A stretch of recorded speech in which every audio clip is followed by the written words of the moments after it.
국화꽃 향기가 지독했습니다. 마치 세상의 모든 슬픔을 한데 모아 응축시킨 듯 장례식장 특실을 가득 메운 흰 국화의 향기는 오히려 죽음의 냄새처럼 느껴졌어요. 한민건은 나흘째 그 향기에 절어 있었습니다. 사흘 밤낮을 꼬박 세운 그의 눈은 시뻘겋게 충혈되었고 며칠 사이 수염이 거뭇하게 자라난 턱선은 날카롭게 서 있었습니다. 34년 평생 그는 지금처럼 길고 혹독한 시간을 겪어본 적이 없었습니다. 어머니, 고운의 여사가 떠난 것은 꼭 나흘 전 새벽의 일이었죠. 지병 하나 없이 정정하시던 분이라 충격은 더욱 컸습니다. 거실에서 TV를 보시다 잠든 줄 알았는데 그대로 영영 깨어나지 않으셨어요. 의사는 수면 중 찾아온 급성 심근경색이라 했습니다. 너무나 고요하고 평온한 얼굴이었기에 민건은 한동안 어머니의 죽음을 현실로 받아들이지 못했습니다. 마치 길고 잔인한 농담처럼 느껴졌지요. 그러나 현실은 농담 따위를 허용하지 않았습니다. 그는 곧장 이 회사의 한 과장에서 고운의 여사의 상주 한민건이 되어야 했습니다. 뻣뻣하고 까슬까슬한 삼배 상복을 입고 머리에는 두건을 둘렀습니다. 그의 왼쪽 가슴에는 두 줄의 완장이 채워졌어요. 아버지가 없는 장남. 그것이 두 줄의 의미였습니다. 그 완장의 무게가 어찌나 무거운지 민건은 숨을 쉴 때마다 왼쪽 어깨가 저릿하게 아파오는 듯 했습니다. 민건아, 정신 똑바로 차려라. 저기 내 회사 상무님 오신다. 가서 인사드려야지. 날카로운 목소리가 그의 등 뒤를 찔렀습니다. 이모인 박 여사였어요. 어머니의 둘째 동생인 그녀는 장례가 시작된 첫날부터 이곳의 실질적인 지휘관처럼 행동했습니다. 목소리는 항상 드높았고 표정에는 불만이 가득했으며 모든 것에 사사건건 간섭했지요. 민건은 기계적으로 몸을 돌려 이모가 가리키는 방향으로 걸어갔습니다. 아이고 상무님, 이렇게 와주셔서 정말 감사합니다. 한 과장 힘내게. 어머님 좋은 곳으로 가셨을 거야. 회사 일은 걱정 말고 장례 잘 치르게. 네, 상무님. 감사합니다. 수백 번은 반복했을 법한 대화가 또다시 오갔습니다. 민건은 90도로 허리를 숙였다 폈습니다. 고맙다는 말을 몇 번이나 더 했는지 셀 수도 없었어요. 회사 사람들, 대학 동문들, 그리고 이제는 얼굴조차 가물가물한 먼 친척들까지 조문객의 행렬은 끝없이 이어졌고 민건은 그들 앞에서 슬픔을 전시하고 감사를 표하는 자동인형이 된 기분이었습니다. 그의 슬픔은 온전히 그의 것이 될 시간을 허락받지 못했습니다. 조문객들이 썰물처럼 빠져나간 새벽녘이 되어서야 잠시 숨 돌릴 틈이 생겼습니다. 텅 빈 분향소에는 오직 민건과 이모, 그리고 몇몇 가까운 친척만이 남아 있었어요. 민건은 영정 사진 앞에 멍하니 섰습니다. 곱게 한복을 차려입고 희미하게 웃고 있는 사진 속 어머니. 저 사진을 찍던 날이 기억났습니다. 3년 전 환갑 기념으로 가족 사진을 찍으러 갔을 때였죠. 아들 나 예쁘냐? 하고 수줍게 묻던 어머니의 목소리가 귓가에 생생했습니다. 그땐 왜 더 활짝 웃어드리지 못했을까? 왜 더 따뜻하게 안아드리지 못했을까? 뒤늦은 후회가 심장을 핥히었습니다. 저 영정 사진 하나는 참 잘 골랐다. 제일 고울 때 모습이야. 박 여사가 다가와 영정 사진을 보며 말했습니다. 그녀의 목소리에는 평소의 날카로움 대신 희미한 슬픔이 묻어 있었어요. 언니도 참 복도 없지. 평생 그 고생만 하다가. 이모의 말끝은 언제나 그 사람에 대한 원망으로 향했습니다. 민건의 아버지 한정수. 민건의 기억 속 아버지는 9살 때를 마지막으로 존재하지 않는 사람이었습니다. 이모는 늘 말했죠. 아버지는 사업을 말아먹고 빚더미에 올라앉아 처자식을 버리고 야반도주한 파렴치한이라고. 어머니는 아버지 이야기가 나올 때마다 입을 굳게 다물었고 민건은 그런 어머니의 슬픈 얼굴을 보며 아버지를 향한 분노와 원망을 차곡차곡 쌓아왔습니다. 그 이름은 가족에게 지워지지 않는 낙인이자 수치였습니다. 너는 절대로 내 아비처럼 살면 안 된다. 알았니? 책임감 없이 제 한 몸 편하자고 도망가는 그런 인간 말이다. 이모는 마치 주문처럼 그 말을 반복했습니다. 민건은 아무 대답도 하지 않았어요. 그저 타오르는 향을 바라보며 입술을 깨물 뿐이었습니다. 지독한 국화향과 매캐한 향냄새가 뒤섞여 머리가 깨질 듯 아파왔습니다. 소란이 시작된 것은 발인을 하루 앞둔 마지막 날 밤이었습니다. 비교적 한산해진 장례식장의 분위기와는 어울리지 않는 소란이었어요. 조문객들이 식사를 하는 장례식장 식당 쪽에서 언성이 높아지기 시작했습니다. 아니, 여길 어디라고 들어와요? 경비 불러, 경비. 빨리 저 사람 내보내. 날카로운 비명과 짜증 섞인 고함이 뒤섞였습니다. 민건은 피로에 잠긴 몸을 일으켜 소리가 나는 곳으로 향했습니다. 무슨 일인지 확인하고 조용히 처리해야 했습니다. 상주로서의 마지막 의무 같은 것이었죠. 식당 입구에는 이미 몇몇 친척들이 모여 웅성거리고 있었습니다. 그 중심에는 한 노인이 서 있었습니다. 한눈에 봐도 평범한 사람은 아니었어요.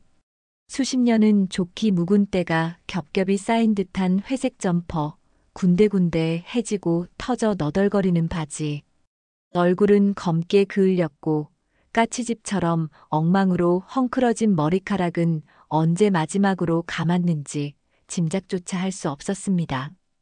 그의 몸에서는 시큼하고 퀴퀴한 오랫동안 씻지 못한 사람 특유의 냄새가 진동했어요. 전형적인 노숙자의 행색이었습니다. 노인의 손에는 텅 빈 밥그릇이 들려 있었습니다. 그는 그저 따뜻한 육개장 냄새에 이끌려 이곳까지 흘러 들어온 듯 보였어요. 어르신, 여긴 들어오시면 안 됩니다. 나가주세요. 민건의 매제가 노인을 막아서며 점잖게 말했습니다. 하지만 노인은 물러서지 않았습니다.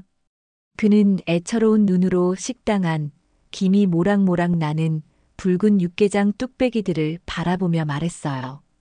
밥밥 한 그릇만 주시오. 너무 배가 고파서 국물이라도 괜찮으니. 떨리는 목소리에는 허기보다 더 깊은 절박함이 묻어 있었습니다. 하지만 그의 간절함은 주변 사람들의 혐오감만 더욱 부채질할 뿐이었습니다. 세상에, 냄새 좀 봐. 저런 사람을 들여보내면 어떡해? 재수없게. 하필이면 이런 곳에 와서 행패야. 친척들의 수군거림이 비수처럼 날아와 노인에게 박혔습니다. 박 여사가 팔짱을 끼고 다가와 매섭게 쏘아붙였습니다. 여보쇼, 여기가 어디라고 와서 밥 타령이야? 당장 나가지 못해. 그녀의 고함에 노인은 움찔하며 몸을 떨었습니다. 그는 겁먹은 짐승처럼 주변을 두리번거리다 이내 고개를 푹 숙였습니다. 포기하고 돌아서려는 그의 등은 세상의 모든 짐을 짊어진 듯 위태롭게 굽어 있었습니다. 그 모습을 보는 순간 민건의 마음속에서 무언가 아주 작은 것이 꿈틀거렸습니다. 어쩌면 그건 연민이었을지도 모릅니다. 그냥 국밥 한 그릇 내어주면 될 것을. 민건은 지갑을 꺼내려 주머니에 손을 넣으며 앞으로 나섰습니다. 이 소란을 빨리 끝내고 싶었어요. 돈 몇 푼 쥐어주고 국밥 한 그릇 따로 챙겨서 조용히 내보낼 생각이었습니다. 그것이 가장 효율적인 해결책이라고 판단했죠. 제가 처리하겠습니다. 다들 안으로 들어가세요. 민건은 사람들을 물리고 노인에게 다가갔습니다. 그리고 그의 앞에 서서 지갑에서 10,000원짜리 2장을 꺼내 내밀려던 순간이었습니다. 민건의 손이 허공에서 그대로 멈췄습니다. 고개를 숙이고 있던 노인이 천천히 고개를 들었습니다. 민건은 그의 얼굴을 정면으로 마주보게 되었습니다. 깊게 파인 주름, 검버섯이 피어난 거친 피부, 며칠은 굶은 듯 퀭한 볼. 세월의 풍파와 모진 가난이 남긴 흔적들이 얼굴 가득 새겨져 있었어요. 하지만 그 모든 것을 뚫고 민건의 시선을 잡아끄는 것이 있었습니다. 익숙한 얼굴의 윤곽, 살짝 처진 눈꼬리와 고집스러워 보이는 인매, 그리고 무엇보다도 저 깊고 서늘한 눈빛. 민건은 숨을 쉴 수가 없었습니다. 머릿속이 새하얗게 비어버리고 심장이 발밑으로 곤두박질 치는 것 같았어요. 시간의 흐름이 비현실적으로 느려졌습니다. 주변의 웅성거림, 식당의 음식 냄새, 지독한 국화향까지 모든 것이 감각에서 멀어졌습니다. 아니다. 아닐 거야. 말도 안 돼. 민건은 속으로 필사적으로 외쳤습니다. 25년. 9살 아이가 34살의 어른이 되기에 충분한 시간이었습니다. 그 긴 시간 동안 흔적조차 없던 사람이, 가족을 버리고 사라진 아버지가 이런 모습으로 눈앞에 나타날 리가 없었습니다. 이건 그저 끔찍한 우연이거나 피로가 만들어낸 망상일 뿐이라고 스스로를 다그쳤어요. 하지만 그의 눈은 거짓말을 하지 않았습니다. 민건은 오래된 앨범 속에서 수없이 보았던 젊은 시절 아버지의 얼굴 위로 눈앞에 늙고 남루한 노인의 얼굴을 겹쳐보고 있었습니다. 너무도 달랐지만 또한 너무도 같았습니다. 세월이라는 무자비한 조각가가 마구잡이로 깎아낸 폐허 속에서 과거의 선명한 흔적이 기어이 모습을 드러내고 있었죠. 민건이 얼어붙은 채 아무 말도 못하고 있자 노인이 먼저 입을 열었습니다. 그의 마른 입술이 힘겹게 움직였습니다. 그가 뱉어낸 소리는 주변의 소음에 묻힐 만큼 작고 갈라진 소리였습니다. 하지만 그 소리는 그 어떤 천둥 소리보다도 더 크고 명확하게 민건의 뇌리에 박혔습니다. 깡총아. 순간 민건의 세상이 무너져 내렸습니다. 깡총이. 그것은 세상에 단 2사람만이 알던 민건의 아명이었습니다. 어릴 적 유난히 잘 넘어지던 그를 보며 아버지가 우리 아들 넘어질 때 꼭 깡충 뛰는 토끼 같네라며 장난처럼 붙여준 이름. 어머니조차 부르지 않았던 오직 아버지와 9살의 민건만이 공유했던 비밀스러운 애칭이었습니다. 25년 동안 먼지 쌓인 기억의 창고 가장 깊은 곳에 봉인해 두었던 그 이름이 가장 끔찍한 행색을 한 낯선 노인의 입에서 흘러나왔습니다. 민건은 손에 들고 있던 지폐를 떨어뜨렸습니다. 파르르 떨리는 손끝의 감각조차 느껴지지 않았어요. 눈앞의 노인이 아버지가 맞다는 사실, 그리고 그 아버지가 모두의 손가락질을 받는 노숙자가 되어 나타났다는 현실. 그 2가지 사실이 거대한 망치가 되어 민건의 머리를 내리쳤습니다. 이모와 친척들의 경악하는 시선, 민건의 굳어버린 표정, 그리고 노인의 슬픔과 그리움이 뒤엉킨 눈빛. 그 모든 것이 뒤섞인 장례식장의 공기는 숨막히게 무거웠습니다. 영정사진 속 어머니의 희미한 미소가 이 모든 상황을 말없이 지켜보고 있었습니다. 시간이 멈췄습니다. 아니, 민건의 세상만 정지하고 나머지 모든 것은 소음을 내며 흘러가는 듯 했어요. 깡총아. 그 새 음절이 고막을 뚫고 들어와 뇌의 가장 깊숙한 곳에 박혀버렸습니다. 전신이 마비된 것처럼 꼼짝할 수 없었죠. 눈앞에 남루한 노인과 기억 저편에서 자신을 목말 태우고 웃던 젊은 아버지의 모습이 어지럽게 겹쳐 보였습니다. 주변의 웅성거림이 다시 그의 귀로 스며들기 시작했습니다. 어머, 저 상주 표정 좀 봐. 저 노인이랑 아는 사이인가 봐. 무슨 소리를 하는 거야, 대체? 혹시 저 사람이? 호기심과 경멸이 뒤섞인 시선들이 민건과 노인에게로 집중되었습니다. 이모박 여사의 얼굴은 새하얗게 질려 있었죠. 그녀는 상황을 파악하려는 듯 눈을 가늘게 뜨고 노인의 얼굴을 뚫어져라 쳐다봤습니다. 이대로 10초만 더 있으면 이모의 입에서 형부라는 끔찍한 단어가 터져 나올 것이 분명했습니다. 상상만으로도 소름이 끼쳤습니다. 어머니의 장례식장이 아버지를 버린 파렴치한 남편이 25년 만에 노숙자가 되어 나타난 막장 드라마의 무대가 될 수는 없었습니다. 민건의 뇌가 비상신호를 울렸습니다. 이성적인 판단과 사회적 체면을 중시하는 대기업 과장으로서의 본능이 아들로서의 혼란을 억눌렀어요. 그는 우선 이 상황을, 이 남자를 사람들 앞에서 격리해야만 했습니다. 잠깐 저 좀 보시죠. 민건은 거의 으르렁거리는 듯한 목소리로 말하며 노인의 팔을 거칠게 움켜쥐었습니다. 뼈밖에 남지 않은 앙상한 팔의 감촉이 소름 끼치게 느껴졌어요. 노인은 순순히 그의 손에 이끌렸습니다. 민건은 친척들이 무어라 말을 걸 틈도 주지 않고 그를 식당 옆 복도 끝에 있는 비상계단으로 끌고 갔습니다. 쾅! 무거운 철문이 닫히자 장례식장의 모든 소음이 거짓말처럼 차단되었습니다. 차갑고 축축한 시멘트 냄새가 코를 찔렀습니다. 계단 천장의 센서 등이 핑 소리를 내며 켜졌고 차가운 백색 광이 두 사람의 얼굴을 적나라하게 비쳤습니다. 민건은 그제야 노인의 팔을 놓았습니다. 마치 더러운 것을 만진 사람처럼 손을 허공에 몇 번 털었죠. 대체 누구십니까? 민건이 물었습니다. 목소리는 분노로 가늘게 떨리고 있었어요. 그는 여전히 현실을 부정하고 있었습니다. 저 남자가 사기꾼이기를, 기억 속 아명을 어디선가 주워들은 악질적인 사기꾼이기를 필사적으로 바랐습니다. 나다. 민건아.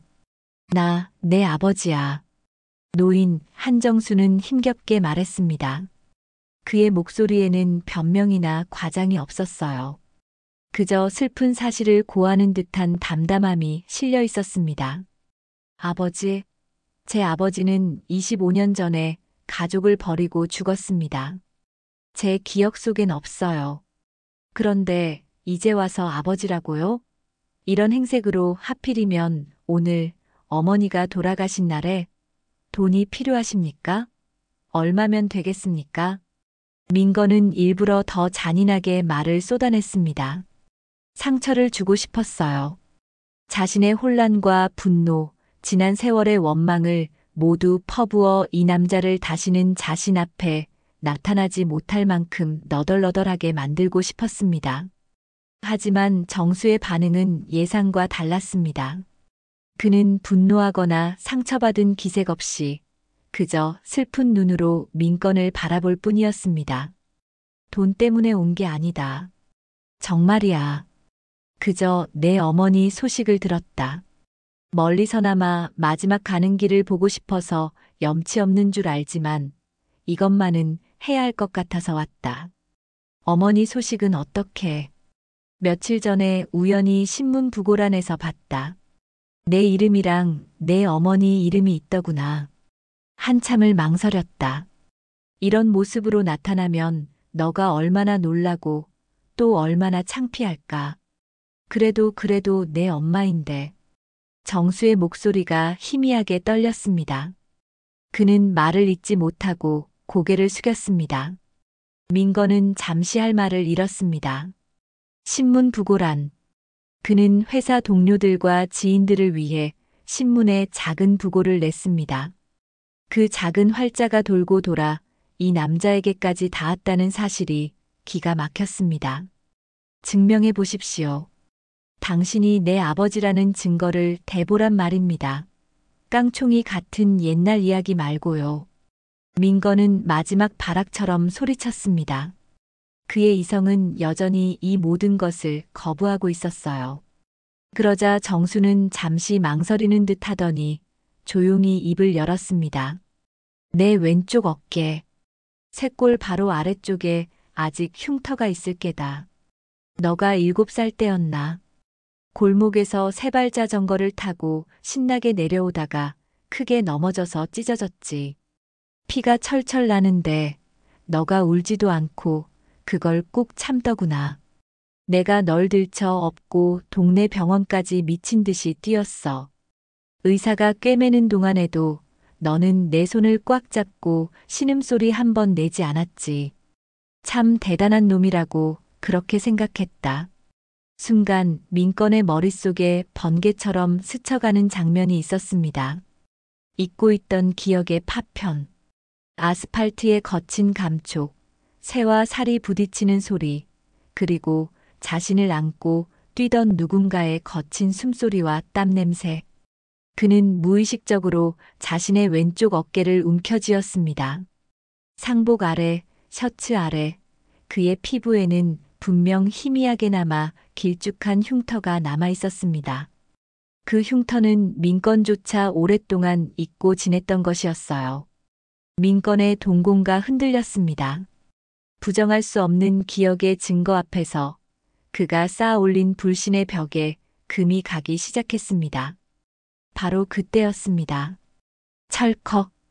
비상계단 문이 거칠게 열렸습니다. 예상대로 이모 박 여사였습니다. 그녀의 뒤로는 몇몇 친척들이 걱정스러운 얼굴로 서 있었죠. 한민건, 너 여기서 뭐 하는 거야? 이 사람이랑 무슨 얘기를 어머 세상에. 형부. 박 여사의 눈이 경악으로 물들었습니다. 그녀는 정수의 얼굴을 알아본 것이 틀림없었습니다. 그녀는 부들부들 떨리는 손으로 정수를 가리켰습니다. 당신 진짜 형부 맞았어? 어떻게 이런 모습으로 나타날 수가 있어? 당신이 우리 언니랑 민건이한테 어떻게 했는데? 여길 어디라고 와? 이 뻔뻔한 인간아. 이모의 목소리는 비수처럼 날카롭게 계단 전체를 울렸습니다. 그녀는 정수에게 달려들 기세로 악을 썼어요. 당신 때문에 우리 언니가 평생을 어떻게 살았는데, 당신 때문에 민건이가 애비 없는 자식 소리 들어가며 얼마나 힘들게 컸는데, 이제 와서 아버지 행세라도 하겠다는 거야? 썩 꺼져. 당장 여기서 꺼지란 말이야. 박 여사의 독설은 정수에게뿐만 아니라 민건의 가슴에도 박혔습니다. 그것은 민건이 지난 25년간 스스로에게 그리고 세상에게 들어왔던 말이기도 했습니다. 정수는 아무런 대꾸도 하지 못했습니다. 그는 그저 죄인처럼 고개를 깊이 숙일 뿐이었죠. 그의 어깨가 파르르 떨리는 것을 민건은 보았습니다. 이모, 그만하세요. 민건이 낮은 목소리로 말했습니다. 뭐?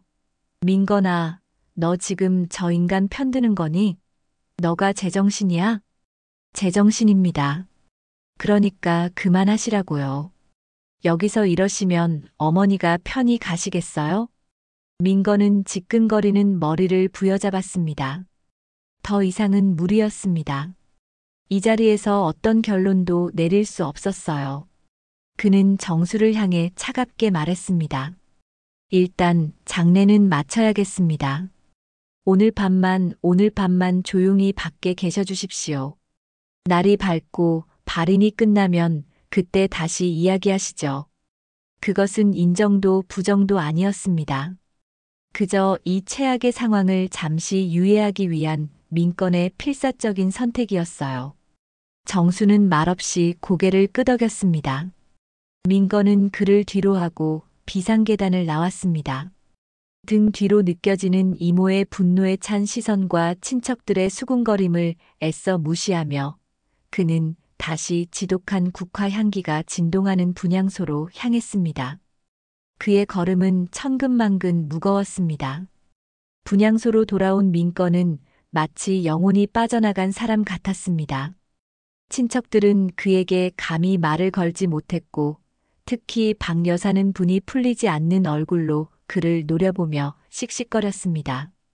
그녀는 주변의 다른 친척들에게 방금 전의 상황을 과장되게 설명하며 한정수라는 남자가 얼마나 악랄한 인간인지에 대해 열변을 토하고 있었어요.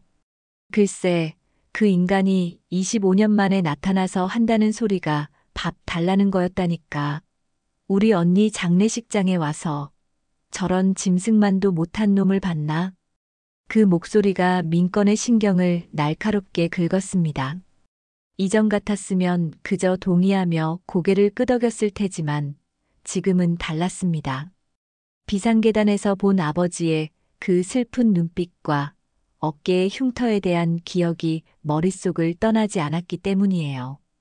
과연 아버지는 이모의 말처럼 그저 뻔뻔하고 책임감 없는 사람이기만 했을까요? 혼란스러운 마음을 다잡기 위해 민건은 조문객이 모두 떠난 어머니의 빈소를 정리하기 시작했습니다. 마치 무언가에 홀린 듯 그는 어머니의 유품이 담긴 작은 상자들을 하나씩 열어보았죠. 그때였습니다. 어머니가 쓰시던 낡은 자개장 맨 아래 서랍, 겹겹이 쌓인 옷가지들 밑에서 딱딱한 것이 손에 잡혔습니다. 꺼내보니 손바닥 2개만 한 크기의 낡은 오동나무 상자였습니다. 먼지가 뽀얗게 쌓여 있었지만 정교한 나비 모양의 자물쇠가 단단히 채워져 있었어요.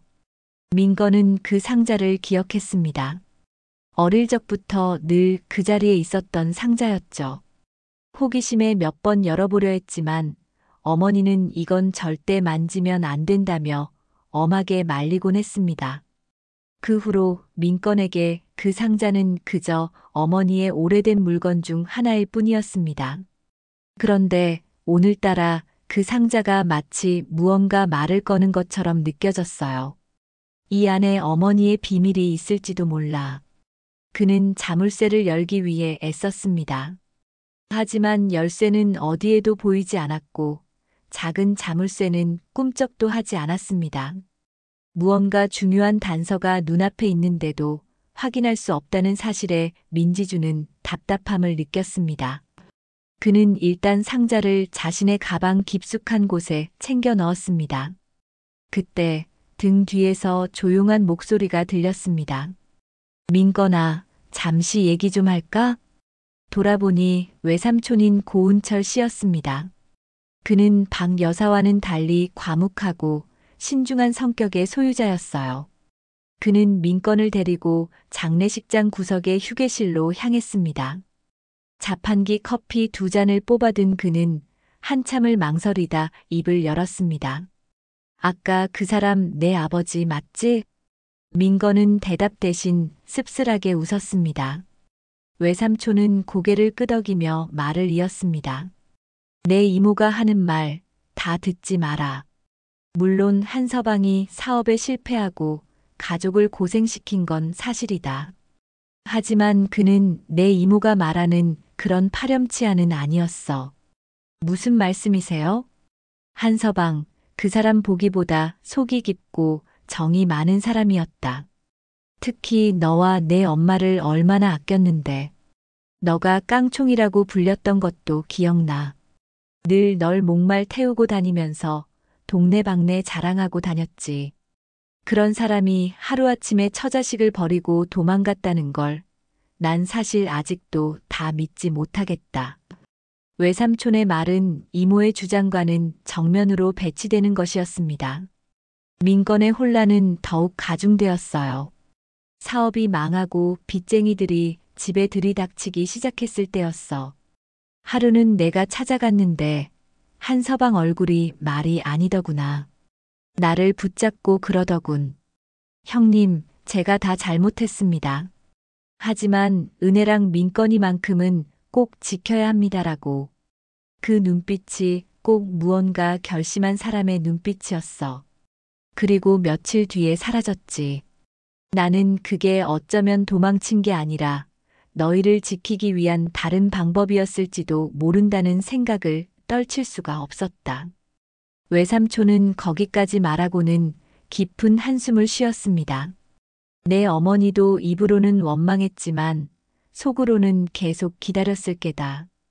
그러니 너무 내 아버지를 미워만 하지는 마라 그 말을 남기고 외삼촌은 자리에서 일어났습니다. 민건은 홀로 남아 식어버린 커피를 내려다보았습니다. 머릿속이 터질 것 같았어요.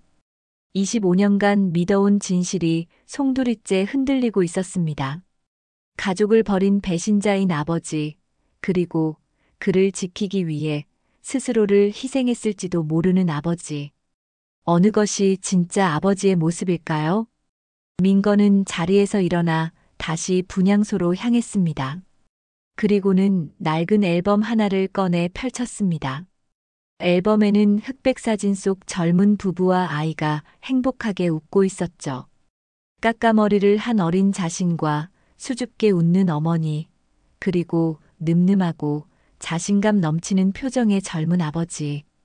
민건은 그 사진 속 아버지의 얼굴을 한참 동안 들여다보았습니다. 그리고 조금 전 비상계단에서 보았던 늙고 병들고 주눅든 노인의 얼굴을 떠올렸습니다. 두 얼굴은 너무나도 달랐지만 사진 속 아버지의 서늘한 눈매와 고집스러운 인매는 분명히 그 노인에게서도 발견할 수 있는 특징이었습니다. 어쩌면 정말 아버지는 도망친 것이 아닐지도 모른다.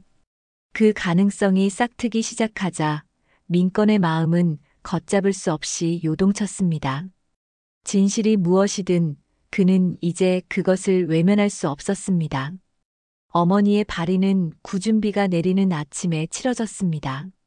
한 줌의 재로 변한 어머니를 수목장으로 모시는 내내 민건은 아무런 생각도 할 수 없었습니다. 모든 것이 꿈처럼 비현실적이었고 그의 머릿속은 오직 장례식장 밖에서 자신을 기다리고 있을 한 남자에 대한 생각으로 가득 차 있었죠. 모든 장례 절차가 끝나고 친척들이 하나둘씩 떠나갔습니다.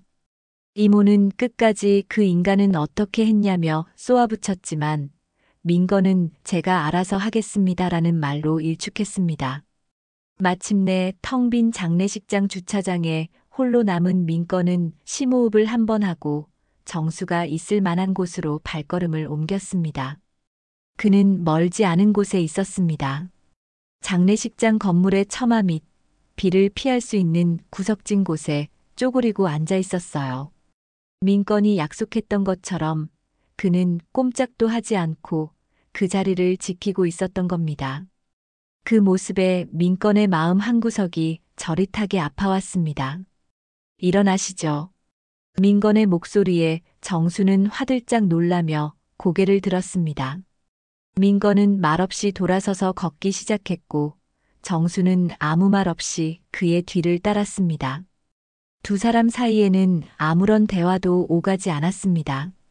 그저 빗소리와 두 사람의 발자국 소리만이 침묵을 채울 뿐이었어요. 민건이 그를 데려간 곳은 장례식장 근처의 24시간 돼지국밥집이었습니다.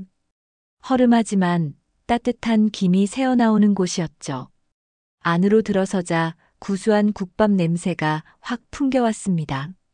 민건은 가장 구석진 자리에 앉아 국밥 2그릇을 주문했습니다. 곧이어 뜨거운 뚝배기에 담긴 국밥이 나왔습니다. 정수는 잠시 망설이는 듯 하더니 이내 숟가락을 들고 허겁지겁 국밥을 먹기 시작했습니다. 며칠을 굶은 사람처럼 체면도 차리지 않고 국물을 들이켜고 밥을 말아 입안으로 밀어 넣었습니다. 민건은 그런 아버지의 모습을 묵묵히 바라보았습니다. 그 모습이 추하기보다는 너무나도 서글프게 느껴졌습니다. 25년의 세월이 이 남자를 어떻게 망가뜨렸는지를 눈앞에서 목격하는 기분이었어요. 정수가 뚝배기 바닥까지 싹싹 긁어먹고 나서야 민건은 입을 열었습니다. 이제 말씀해 주시죠. 25년 전에 대체 무슨 일이 있었던 겁니까? 정수는 숟가락을 내려놓고 한참 동안 창밖을 바라보았습니다. 그의 눈빛은 아득한 과거를 헤매고 있는 듯 했어요. 그리고는 아주 긴 이야기를 시작했습니다. 나는 내 엄마나 이모가 말하는 것처럼 무책임한 사람이 아니었다. 적어도 그렇게 살려고 노력했어. 작은 인쇄소를 운영했는데 꽤 잘 됐었다. 너가 9살 때 사업을 좀 더 키워보려고 동업자를 한 명 들였지. 김진태라고 나보다 나이는 좀 많았지만 아주 싹싹하고 믿음직스러워 보이는 사람이었다. 김진태. 민건은 처음 듣는 이름을 조용히 되뇌었습니다. 그 사람을 믿고 공장 설비도 늘리고 거래처도 확장했어. 모든 게 잘 될 거라고 믿었지. 그런데 그게 모두 함정이었다. 그놈은 처음부터 작정하고 나한테 접근했던 거야. 내가 사업에만 신경 쓰는 동안 그는 이중장부를 만들고 회사 돈을 빼돌리고 있었어. 심지어 내 이름으로 사채까지 끌어다 썼더구나. 정수의 목소리는 담담했지만 그 속에는 억누른 분노가 서려 있었습니다. 어느 날 갑자기 덩치 큰 사내들이 공장으로 들이닥쳤다. 그리고는 말도 안 되는 액수의 빈문서를 내밀더구나. 김진태 그놈은 이미 모든 걸 챙겨서 종적을 감춘 뒤였고 모든 빚은 고스란히 내 차지가 됐지. 집도 공장도 모두 빼앗겼다. 하루아침에 알거지가 된 거야. 거기까지는 민건도 이모에게 들어서 어렴풋이 알고 있는 이야기였습니다. 문제는 그 다음이었어요. 그런데 문제는 그걸로 끝나지 않았다는 거다. 정수는 잠시 말을 멈추고 떨리는 손으로 물컵을 잡았습니다. 그 사채업자들이 보통 내기들이 아니었다. 그들은 내게 신체 포기 각서를 쓰라고 협박했어. 섬에 팔아버리겠다고. 하지만 난 도망치지 않았어. 어떻게든 밤낮으로 일해서 갚으려고 했다. 그런데 어느 날 밤 그놈들이 집으로 찾아왔다. 술에 취해서는 집안의 물건들을 부수고 행패를 부렸지. 그리고는 자고 있던 내 방문을 열려고 했다. 정수의 눈에 핏발이 섰습니다. 내가 미친 듯이 막아섰지. 그때 그놈들 중 하나가 그러더구나. 이 새끼가 돈 갚을 생각이 없네. 그럼 마누라랑 새끼라도 팔아서 갚아야지 않겠어? 라고. 그 말을 듣는 순간 눈이 뒤집혔다. 그리고 깨달았어. 내가 버티고 있는 한 그놈들의 협박은 끝나지 않을 거라고. 그 화살이 결국 너와 내 엄마에게로 향할 거라는 걸. 민건은 숨을 죽인 채 그의 이야기를 들었습니다. 손에 땀이 흥건하게 배어 나왔어요. 그날 밤 너와 내 엄마가 잠든 걸 확인하고 몰래 짐을 쌌다. 내가 완벽하게 사라져줘야만 그놈들이 너희를 포기할 거라고 생각했다. 내가 죽은 사람이 되어야 너희가 안전할 거라고 믿었어. 그래서 도망친 게 아니다. 나는 너희를 지키려고 떠난 거였다. 이야기를 마친 정수는 지친 얼굴로 민건을 바라보았습니다. 민건은 아무 말도 할 수 없었습니다.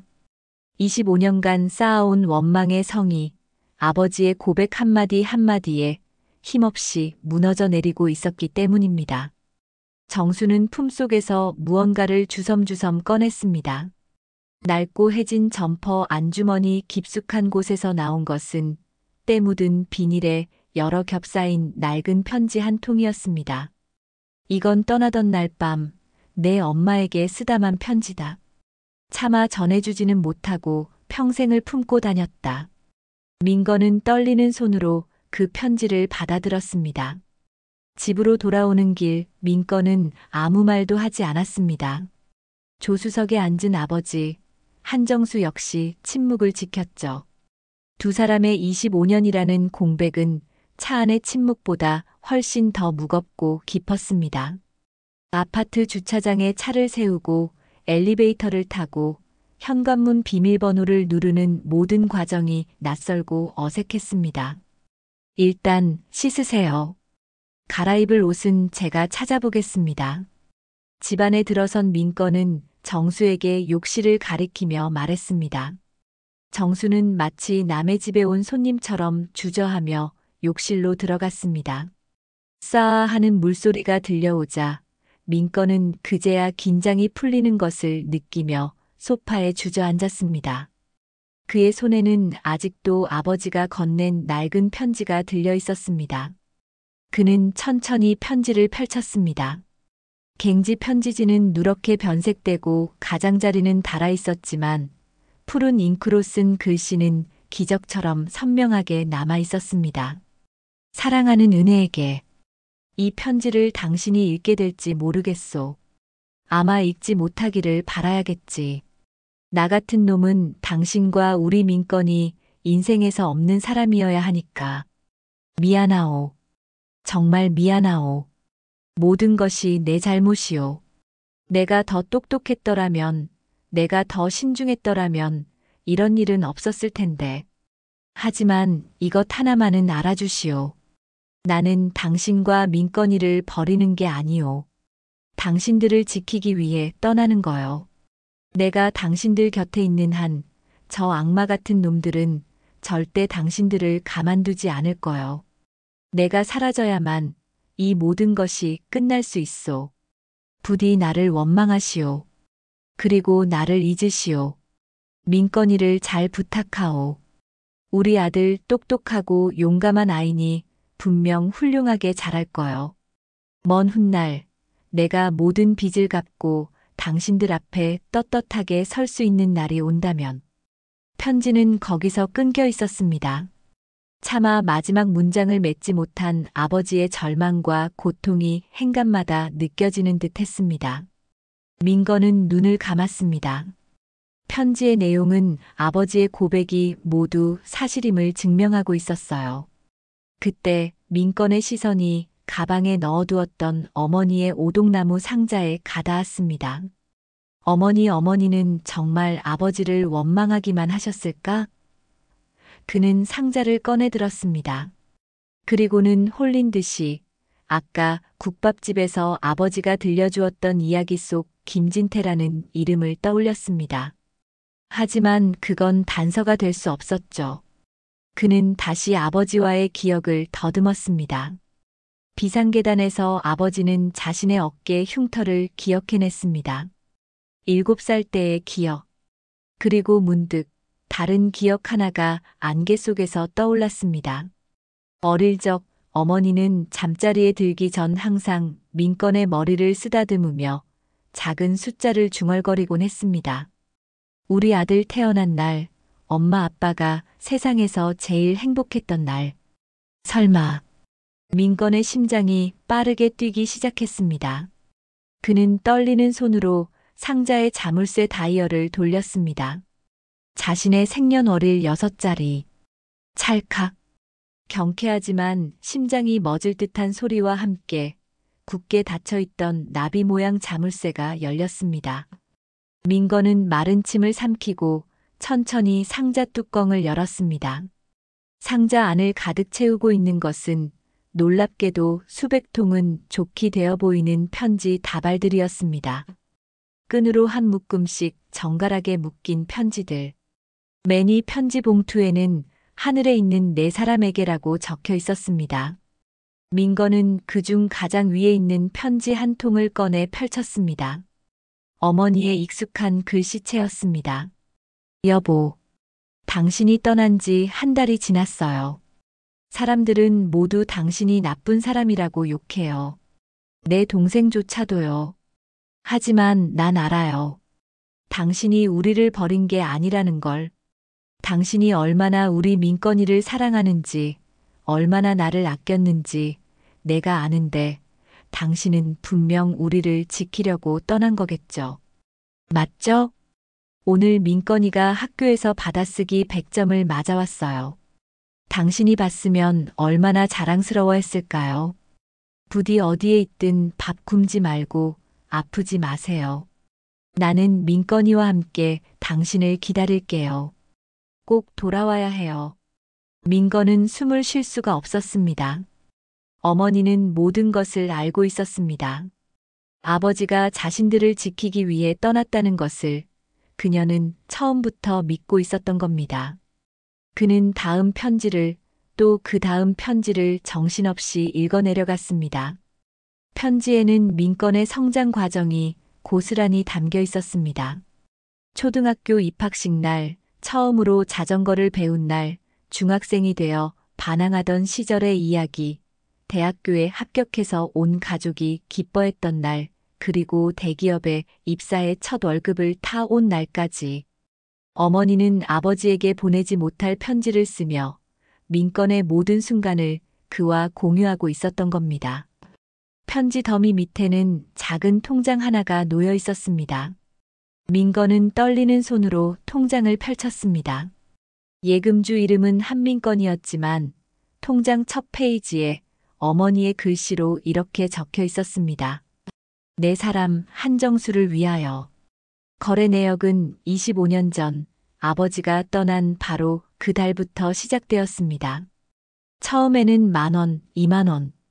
식당 일을 하며 번 돈, 꾸준히 일을 하며 틈틈이 모은 돈이 아주 적은 액수지만 단 한 번도 거르지 않고 매달 입금되어 있었습니다. 그 돈은 25년의 세월 동안 쌓이고 쌓여 제법 큰 금액이 되어 있었습니다.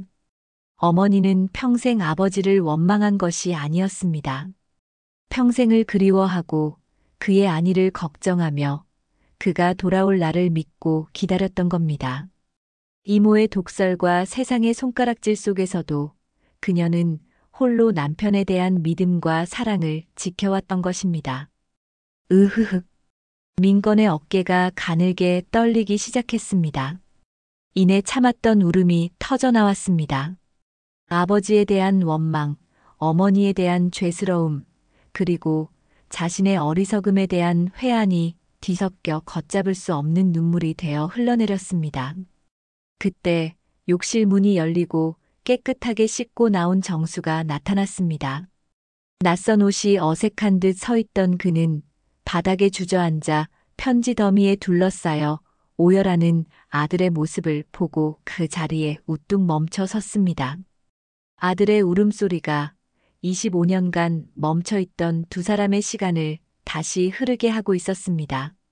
울음이 그치고 난 뒤의 침묵은 이전의 어색한 침묵과는 다른 무게를 가졌습니다. 그것은 슬픔과 회한, 그리고 아주 작은 이해의 씨앗이 뒤섞인 눅눅하고 무거운 침묵이었어요. 바닥에는 어머니의 편지들이 흩어져 있었고 한민건과 한정수는 그 시간의 유물들 한가운데에 섬처럼 앉아 있었습니다. 정수는 깨끗하게 씻고 나왔음에도 불구하고 여전히 세상의 모든 죄를 짊어진 사람처럼 어깨를 펴지 못했습니다. 민건은 퉁퉁 부은 눈으로 그런 아버지를, 그리고 25년 만에 아들의 오열을 마주해야 했던 아버지는 차마 아들의 얼굴을 마주보지 못했죠. 먼저 침묵을 깬 것은 민건이었습니다. 그는 쉰 목소리로 말했습니다. 밤이 늦었습니다. 일단 주무셔야죠. 그는 자리에서 일어나 흩어진 편지들을 소중하게 주워 모아 다시 오동나무 상자에 담았습니다. 그 손길 하나하나에 이전에는 없던 경건함이 묻어 있었습니다. 그는 상자를 자신의 방 책상 위에 올려놓고 손님용 이불 세트를 꺼내 거실에 깔기 시작했습니다. 정수는 그 모습을 어쩔 줄 모르고 서서 바라만 볼 뿐이었습니다. 이 깨끗하고 아늑한 공간, 푹신한 이불, 그리고 자신을 위해 무언가를 하고 있는 아들의 모습. 그 모든 것이 비현실적이어서 마치 꿈을 꾸는 것 같았어요. 여기서 주무시면 됩니다. 불편하시겠지만. 아니다. 과분하다. 정수가 겨우 내뱉은 말은 그것뿐이었습니다. 그는 조심스럽게 이불 위에 앉았습니다. 수십 년 만에 느껴보는 부드러운 감촉에 그는 몸 둘 바를 몰랐습니다. 민건은 그런 아버지에게 잠옷으로 입을 만한 자신의 가장 큰 트레이닝복을 건네주고는 방으로 들어갔습니다. 하지만 잠은 오지 않았습니다. 눈을 감으면 어머니의 웃는 얼굴과 아버지의 고통스러운 얼굴, 그리고 편지 속의 글자들이 어지럽게 떠다녔습니다. 그는 25년이라는 시간을 단 몇 시간 만에 따라잡으려 하고 있었습니다. 그 무게에 짓눌려 숨쉬기조차 힘들었죠. 다음 날 아침 민건은 평소보다 일찍 눈을 떴습니다. 거실로 나가보니 아버지는 이미 일어나 소파에 꼿꼿하게 앉아 있었습니다. 마치 누군가에게 벌을 서는 아이처럼. 그 모습에 민건의 가슴이 또 한 번 저릿해졌습니다. 주무셨어요? 민건의 물음에 정수는 그저 고개를 끄덕였습니다. 민건은 더 묻지 않고 주방으로 향했습니다. 냉장고를 열어 간단하게 밥과 김칫국을 끓였습니다. 식탁에 마주 앉아 밥을 먹는 시간은 또 다른 고역이었습니다. 달그락거리는 수저 소리만이 어색하게 울려 퍼졌습니다. 정수는 밥알 하나하나를 색이라도 하듯 아주 천천히 조심스럽게 식사를 했습니다. 마치 자신이 이 음식을 먹을 자격이 없다고 말하는 것 같았어요. 식사를 마친 후 민건은 결심한 듯 말했습니다. 나가시죠. 어디를? 목욕탕이요. 그리고 옷도 좀 사야겠습니다. 민건의 단호한 말에 정수는 아무런 반박도 하지 못하고 그를 따라 나섰습니다. 민건이 향한 곳은 동네의 큰 대중 목욕탕이었습니다.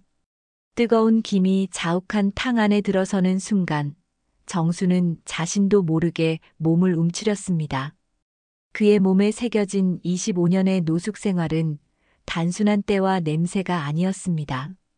그것은 그의 피부 깊숙이 스며든 수치심과 자기 혐오의 다른 이름이었죠.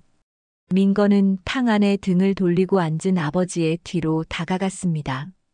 그리고는 거친 떼수건을 손에 들고 아버지의 등을 밀기 시작했습니다. 정수의 등은 단순한 노인의 등이 아니었습니다. 뼈대가 앙상하게 드러난 등에는 거북이 등껍질처럼 딱딱하게 굳은 살이 박여 있었고 크고 작은 상처 자국들이 지도처럼 어지럽게 얽혀 있었습니다. 민건은 그 상처 하나하나에 아버지의 고통스러웠을 지난날이 담겨 있는 것 같아 차마 힘을 주어 문지를 수가 없었습니다. 아프시면 말씀하세요. 괜찮다. 민건은 묵묵히 아버지의 등을 밀었습니다. 거친 때가 국수처럼 밀려나올 때마다 아버지가 겪었을 모진 세월의 한꺼풀을 벗겨내는 기분이었습니다. 그때 정수의 등이 가늘게 떨리는 것이 느껴졌습니다.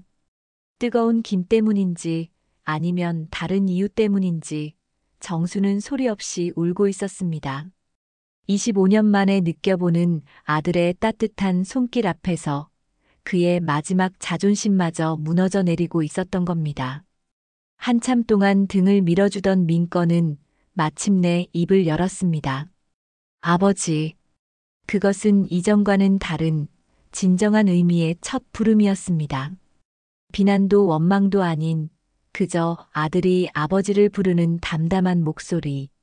그 부름에 정수의 어깨가 더욱 심하게 들썩였습니다. 그는 차마 뒤를 돌아보지 못하고 뜨거운 탕 안에서 아이처럼 눈물을 쏟아냈습니다. 그 눈물은 25년간 묵혀두었던 서러움과 회한, 그리고 아들에 대한 미안함이 뒤엉킨 것이었습니다. 민건은 아무 말 없이 그런 아버지의 등을 끝까지 밀어주었습니다. 목욕탕의 자욱한 수증기는 부자의 조용한 화해를 세상으로부터 가려주는 막이 되어주고 있었습니다. 목욕을 마친 후 민건은 아버지를 데리고 근처 쇼핑몰로 향했습니다. 속옷부터 양말, 그리고 계절에 맞는 겉옷까지. 그는 아버지를 머리부터 발끝까지 완전히 새로운 사람으로 바꾸었습니다. 처음에는 어색해하던 정수도 깨끗한 옷을 입고 거울 앞에 선 자신의 모습을 보며 아주 희미하게나마 미소를 보였습니다. 그 미소는 수십 년 만에 되찾은 인간의 존엄성이 피워낸 작은 꽃과도 같았습니다. 집으로 돌아온 민건은 가장 어려운 과제를 마주해야 했습니다. 바로 가족, 특히 이모인 박 여사에게 이 사실을 알리는 것이었죠. 그는 심호흡을 하고 이모에게 전화를 걸었습니다. 민건아. 장례 치르느라 고생했다. 좀 쉬고 있니? 이모의 목소리는 평소처럼 활기찼습니다. 민건은 잠시 망설이다 입을 열었습니다. 이모, 드릴 말씀이 있어요. 무슨 일인데 그래? 그분 제 아버지요. 지금 저희 집에 와 계세요. 수화기 너머로 순간 정적이 흘렀습니다. 그리고 이내 예상했던 대로 이모의 격앙된 목소리가 폭포수처럼 쏟아져 나왔습니다. 뭐, 한민건, 너 지금 제정신이야. 그 인간을 집에 들였다고? 너가 미쳤구나. 내 엄마가 그걸 알면 무덤에서 통곡을 하겠다. 어머니는 모든 걸 알고 계셨어요. 그리고 아버지를 원망하지 않으셨습니다. 뭐라는 거야, 지금. 너가 그 인간의 사기극에 홀딱 넘어갔구나. 당장 그 인간 내쫓지 못해. 못합니다. 민건의 목소리는 낮았지만 그 어느 때보다 단호했습니다. 그분은 제 아버지입니다. 그리고 이제부터 제가 모실 겁니다. 그러니 이모도 더는 그분에 대해 함부로 말씀하지 말아주세요. 그 말은 사실상 절연 선언이나 다름없었습니다. 박 여사는 충격의 말을 잇지 못하다가 이 후레자식이라는 마지막 말을 남기고 전화를 끊어버렸습니다. 민건은 씁쓸하게 웃으며 전화를 내려놓았습니다. 쉽지 않을 거라 각오는 했지만 가슴 한편이 아려오는 것은 어쩔 수 없었죠. 하지만 그는 후회하지 않았습니다. 그는 이제 더 이상 흔들리지 않을 겁니다. 아버지를 지키는 것, 그것이 어머니의 유지를 잇는 길이자 아들로서 자신이 해야 할 일이라고 굳게 믿었기 때문입니다. 그날 밤 민건은 아버지의 방문을 두드렸습니다. 아버지는 아직 잠들지 않고 방 한쪽에 꼿꼿이 앉아 있었습니다. 아버지, 이제 편히 누우세요. 민건의 말에 정수는 그를 바라보며 입을 열었습니다. 민건아, 나 때문에 친척들하고 등지지 마라. 나는 그냥 조용히 떠나도 괜찮다. 아닙니다. 민건은 아버지의 곁에 앉았습니다. 떠나지 마세요. 이제 아버지가 계실 곳은 여기입니다. 제 곁이요. 그 말에 정수의 눈시울이 다시 붉어졌습니다. 민건은 그런 아버지의 마르고 거친 손을 처음으로 꼭 잡았습니다. 25년의 세월을 뛰어넘어 아버지와 아들은 비로소 서로의 온기를 확인하고 있었습니다. 과거와의 화해가 끝이 아니었습니다. 그것은 오히려 험난한 현실의 시작이었죠. 한정수라는 사람은 대한민국에서 존재하지 않는 유령이나 마찬가지였습니다. 주민등록은 말소된 지 오래였고 신분을 증명할 그 어떤 서류도 없었습니다. 민건은 아버지를 다시 세상 속으로 이끌어내기 위한 실질적인 절차에 착수해야 했습니다. 가장 먼저 찾아간 곳은 관할 주민센터였습니다. 민건은 연차를 내고 아버지를 모시고 그곳으로 향했습니다. 번호표를 뽑고 기다리는 동안 정수는 주변 사람들의 시선을 의식하며 불안한 듯 계속 손을 꼼지락거렸습니다. 비록 깨끗한 옷을 입고 있었지만 오랜 세월 몸에 밴 주눅든 태도와 공허한 눈빛은 감출 수가 없었죠. 어떤 일로 오셨습니까? 젊은 공무원이 무심하게 물었습니다. 민건은 차분하게 상황을 설명했습니다. 아버님의 주민등록을 복원하고 싶어서 왔습니다. 25년 전에 실종 신고가 되어서. 공무원의 표정이 미묘하게 변했습니다. 그는 위아래로 정수를 훑어보며 의심스러운 눈초리를 보냈습니다. 본인 맞으세요? 신분증 좀 보여주시겠어요? 신분증이 없으니 재발급을 받으러 온 겁니다. 그럼 본인임을 증명할 다른 서류나 가족관계 증명서라도 있으신가요? 절차는 생각보다 훨씬 복잡하고 모욕적이었습니다. 민건은 자신이 가져온 등본과 재적등본, 그리고 유전자 검사 신청서까지 내밀며 상황을 설명해야 했습니다. 공무원의 의심 가득한 질문들은 정수의 얼굴을 더욱 어둡게 만들었습니다. 그는 마치 취조를 당하는 범죄자처럼 고개를 푹 숙이고 아무 말도 하지 못했습니다.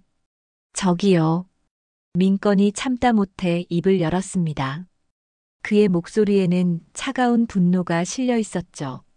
제 아버님께서 오랫동안 힘든 시간을 보내셨습니다. 조금만 더 정중하게 대해주시죠.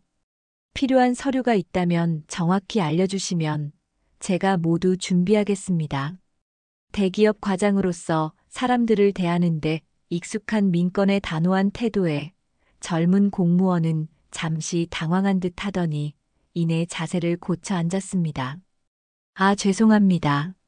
절차상 필요한 확인이었으니 오해 없으시길 바랍니다. 그 후에 일 처리는 비교적 순조롭게 진행되었습니다. 유전자 검사를 통해 친자 관계가 확인되면 주민등록을 되살리고 임시 신분증을 발급받을 수 있다는 답변을 들었습니다. 주민센터를 나오는 정수의 발걸음은 유난히 무거워 보였습니다. 미안하다.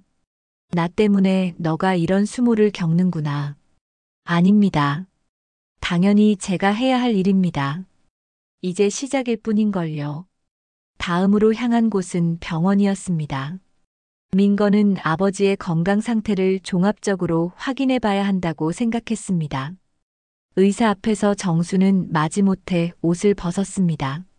의사는 그의 앙상한 몸과 거친 피부, 그리고 비정상적으로 부어있는 관절들을 보며 혀를 찼습니다. 피 검사와 엑스레이, 각종 검사가 진행되는 동안 정수는 기계에 몸을 맡긴 채 지친 표정을 감추지 못했습니다. 며칠 후 검사 결과가 나왔습니다. 결과는 민건의 예상을 훨씬 뛰어넘을 정도로 심각했습니다. 총체적인 난국이라고 말씀드릴 수 있겠네요. 의사는 차트를 보며 무겁게 입을 열었습니다.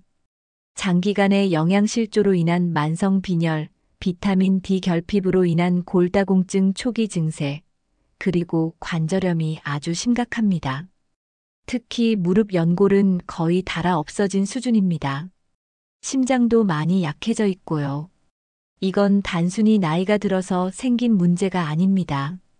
수십 년간 극심한 육체적, 정신적 스트레스 환경에 노출된 결과입니다. 의사의 설명 하나하나가 민건의 가슴에 못처럼 박혔습니다.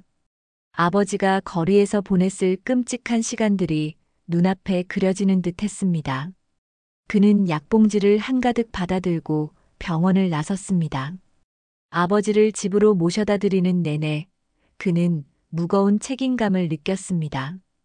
이것은 단순히 아버지를 집에 모시는 것으로 끝날 문제가 아니었습니다. 망가질 대로 망가진 아버지의 몸과 마음을 다시 일으켜 세워야 하는 길고 고된 싸움이 될 것이었습니다. 그날 저녁 아파트 엘리베이터 앞에서 이웃 주민인 아주머니와 마주쳤습니다. 그녀는 평소 민건에게 살갑게 인사를 건네며 총각 참 듬직하고 반듯해라고 칭찬을 아끼지 않던 사람이었습니다.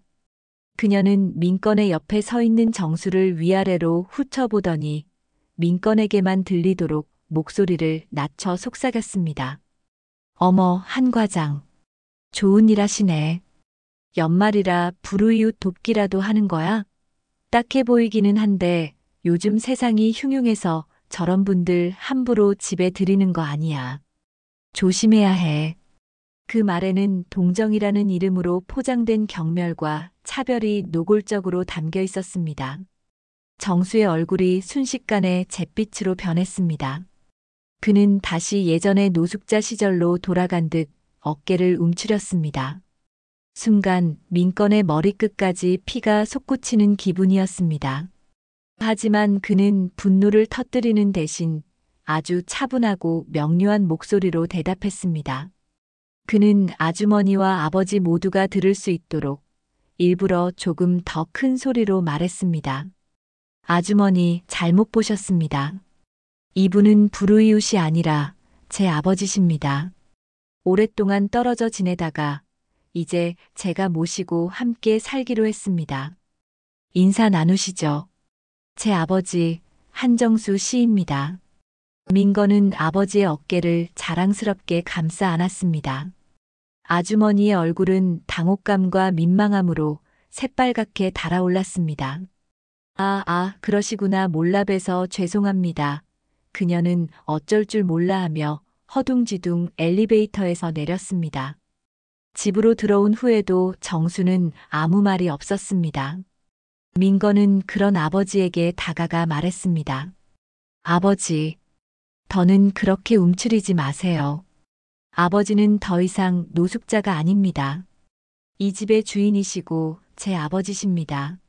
누구 앞에서도 당당하셔도 괜찮습니다. 그 말에 정수는 천천히 고개를 들었습니다.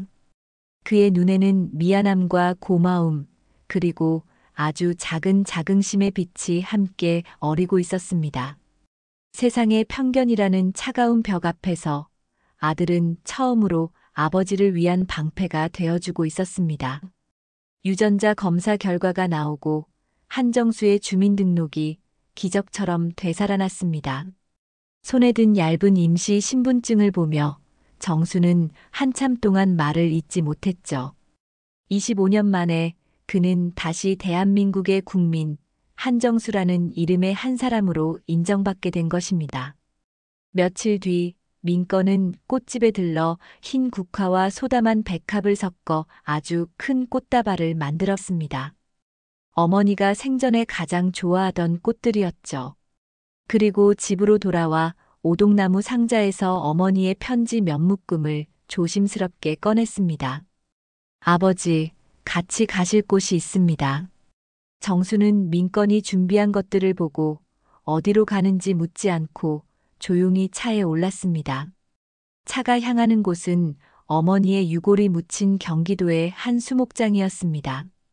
그곳으로 가는 길, 부자의 차 안은 이전과 다른 종류의 침묵으로 채워져 있었습니다. 그것은 더 이상 어색함이나 거리감의 침묵이 아니라 같은 목적지를 향해 가는 동반자의 든든하고 평온한 침묵이었어요. 어머니의 이름이 새겨진 작은 나무 앞에 도착했을 때 정수는 결국 무너져 내렸습니다. 그는 나무를 부둥켜 안고 아이처럼 통곡하기 시작했습니다. 은혜야, 여보, 내가 왔어. 내가 너무 늦게 왔지. 미안해. 정말 미안해. 그의 울음소리는 사죄이자 회한이었고 25년간 전하지 못한 그리움의 절규였습니다. 그는 땅에 주저앉아 아내에게 용서를 구했습니다. 왜 더 빨리 돌아오지 못했는지, 왜 이런 초라한 모습으로 돌아왔는지, 그리고 홀로 아들을 키우며 고생했을 아내에 대한 미안함이 그의 울음 속에 모두 녹아 있었습니다. 민건은 아버지가 충분히 슬픔을 쏟아낼 수 있도록 멀찍이 서서 기다려 주었습니다. 한참의 시간이 흐른 뒤 아버지의 울음이 잦아들자 민건은 조용히 그의 곁으로 다가가 함께 무릎을 꿇었습니다. 그리고는 가져온 꽃다발을 나무 앞에 정성껏 내려놓았죠. 아버지, 어머니는 아버지를 원망하지 않으셨을 거예요. 이걸 보세요. 민건은 품에서 가져온 편지 묶음 하나를 풀어 그중 한 통을 아버지에게 건넸습니다. 그것은 민건이 고등학생 시절 심한 사춘기를 겪으며 방황할 때 어머니가 쓴 편지였습니다. 정수는 떨리는 손으로 편지를 받아 읽어 내려갔습니다. 여보, 오늘 민건이가 또 학교에서 문제를 일으켰나 봐요. 담임 선생님께 전화가 왔어요. 요즘 부쩍 말도 없어지고 눈빛엔 반항심만 가득하네요. 당신이 곁에 있었다면 따끔하게 혼내면서도 따뜻하게 안아주었을 텐데. 아비 없는 자식이라는 소리 들을까봐 저는 그저 속만 태우고 있습니다. 하지만 괜찮아요. 이 또한 지나가겠죠. 우리 아들 뿌리는 착하고 강한 아이니까요. 당신을 닮아서요. 당신이 있다면 분명 저에게 걱정 마, 우리 아들 믿어보자고 그렇게 말해줬겠죠? 당신이 너무 보고 싶은 밤입니다. 편지를 다 읽은 정수의 눈에서 다시 눈물이 흘러내렸습니다. 하지만 이번의 눈물은 아까와는 다른 따뜻한 눈물이었습니다. 자신을 원망할 것이라 생각했던 아내가 오히려 자신을 믿고 의지하며 힘든 시간을 견뎌왔다는 사실을 비로소 알게 되었기 때문입니다. 민건은 다른 편지를 꺼내 들었습니다. 이번에는 그가 대학에 합격했을 때 어머니가 쓴 편지였어요. 이건 제가 읽어드릴게요. 민건은 담담한 목소리로 편지를 읽기 시작했습니다. 여보, 우리 민건이가 드디어 해냈어요. 그토록 원하던 대학에 합격했다고요. 합격 통지서를 받고 엉엉 우는 아들 얼굴을 보는데 당신 생각이 어찌나 나던지. 당신이 봤으면 세상을 다 얻은 것처럼 기뻐하며 동네방네 자랑하고 다녔을 텐데. 이 기쁨을 함께 나눌 수 없다는 게 너무나 슬프지만 하늘에서 당신도 보고 기뻐하고 있으리라 믿어요. 우리 아들 정말 장하죠? 편지를 읽는 민건의 목소리도 듣고 있는 정수의 얼굴도 눈물로 얼룩졌습니다. 하지만 그들의 입가에는 희미한 미소가 걸려 있었어요. 어머니의 편지를 통해 새 가족은 비로소 25년의 시간을 뛰어넘어 한자리에서 만나고 있었습니다. 어머니의 목소리는 아들과 아버지 사이의 마지막 벽을 허물고 그들을 하나의 온전한 가족으로 묶어주는 따뜻한 끈이 되어 주었습니다. 어머니께서 아버지를 위해 모아두신 돈이 있습니다. 민건은 어머니의 통장 이야기를 꺼냈습니다. 그 돈으로 어머니를 위해 무언가 해드리고 싶어요. 며칠 후 민건과 정수는 다시 수목장을 찾았습니다. 그들의 손에는 작고 단정한 화강암 판이 들려 있었죠. 그들은 어머니의 나무 앞에 그 판을 정성껏 세웠습니다. 그곳에는 이렇게 새겨져 있었습니다. 세상에서 가장 아름다운 아내이자 어머니 고은혜. 영원히 사랑하는 남편 한정수, 아들 한민건 올림. 그것은 어머니의 존재를 그리고 세 사람의 사랑을 영원히 기억하기 위한 약속의 증표였습니다. 아버지와 아들은 나란히 서서 그 이름들을 오랫동안 바라보았습니다. 이제 그들은 더 이상 과거에 얽매이지 않고 함께 미래를 향해 나아갈 힘을 얻게 된 것입니다. 어머니와의 진정한 작별을 고하고 난 뒤 정수는 조금씩 안정을 되찾아갔습니다. 민건과 함께 장을 보고 TV를 보고 소소한 대화를 나누는 일상이 차곡차곡 쌓여갔죠. 그러던 어느 날 저녁, 과거를 회상하던 정수는 무심코 그 이름을 다시 입에 올렸습니다. 김진태 그놈은 지금쯤 어디서 뭘 하고 살고 있을까?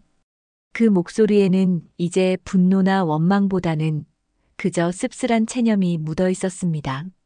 하지만 그 말을 듣는 민건의 가슴 속에서는 무언가 뜨거운 것이 치밀어 올랐습니다. 복수심과는 다른 감정이었습니다. 그것은 정의에 대한 갈망이자 아버지의 짓밟힌 25년의 세월을 바로잡고 싶은 아들의 의무감이었어요. 한 가정을 파괴한 사람이 아무런 대가도 치르지 않고 성공한 삶을 사는 것을 그는 용납할 수 없었습니다. 아버지, 그 사람 제가 찾아보겠습니다. 됐다. 다 지난 일이다. 괜히 긁어부스럼 만들지 마라. 아닙니다. 이건 그냥 지난 일이 아닙니다. 바로 잡아야 할 일입니다. 아버지를 위해서 그리고 돌아가신 어머니를 위해서라도요. 민건의 눈빛은 그 어느 때보다 진지했습니다.